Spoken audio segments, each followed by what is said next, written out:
I will certainly endorse a candidate in the 2028 elections. Who that is, I cannot tell you because even I don't know. So, maaga pa eh. It's a little early for that, and we don't know. We only have, so far, we have only one person who has thrown their hat in the ring. So that's we're very, very early on in that process. But of course, I have a political party that I belong to.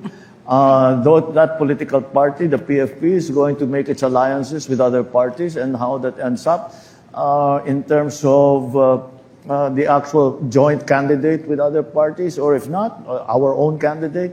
Of course, many names have been thrown around. Surveys are already being run to compare tandems, this president and vice president against this president and vice president, and looking at the numbers.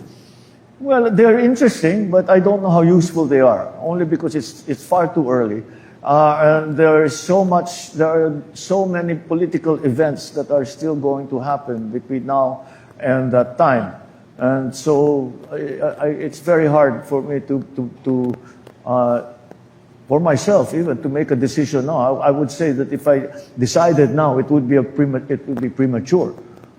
We have to see how things really shape up.